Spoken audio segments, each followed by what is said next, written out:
Usually, in rapid bursts of improvements in technology, we feel like we're losing control, and we have to kind of assert that control back again.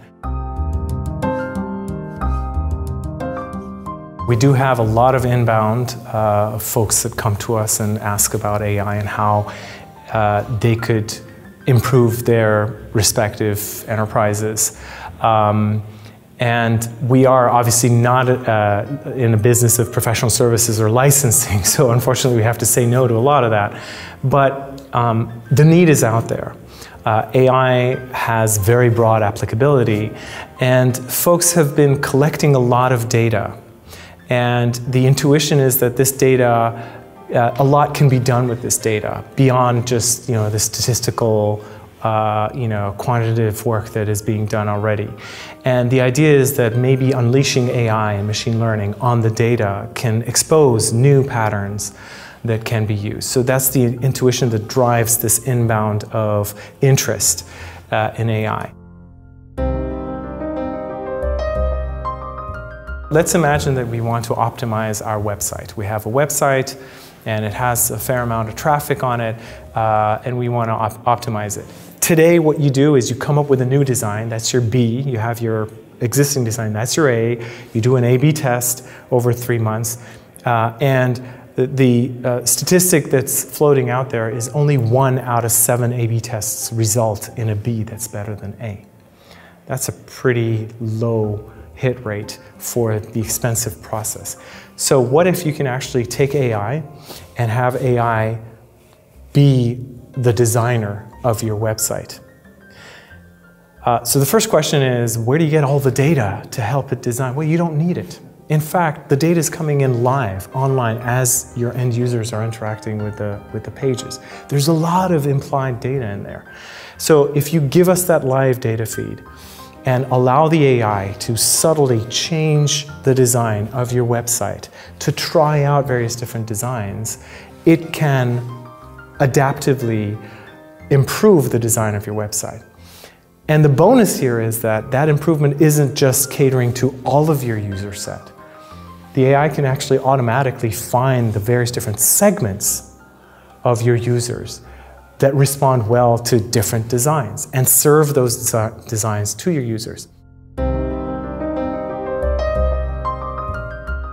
AI is no different, being a technology, and AI is interesting because it has this property where you define the problem for the AI to go solve. You're not actually engineering the solution yourself.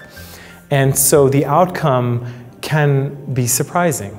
In fact, as an AI practitioner, I live for those moments of delight when the AI actually comes up with something that I didn't expect. But at the same time, it makes it harder to control the outcome. And so but having said this, through the years, there are many processes that we do use in AI to make sure we have a good control over the outcomes, over the eventualities of decisions that the AI may make that are outside of the bounds of what we expected, and so forth. So we are getting better and better in controlling that.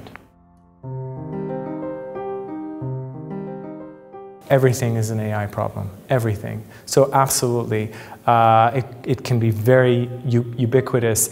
It depends on the type of AI that you use, the availability of the data, the availability of a way to define the problem. That's the hardest part. But if those exist, then absolutely AI does apply.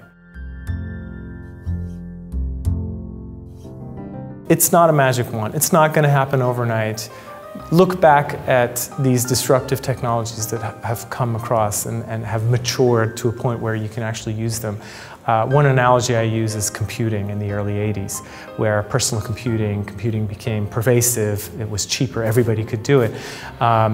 Everybody was running around saying, we want to computerize, but it wasn't that easy. It took us 10, 15 years to get to a point where we could actually computerize.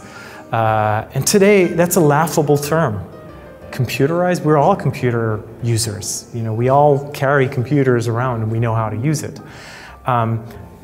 But it took 30 years to get to this point, and I think that's kind of the timeline we're looking at for AI being rolled out. And it's not that easy to AI enable. I keep going back to this refrain, it is not that easy. AI is hard.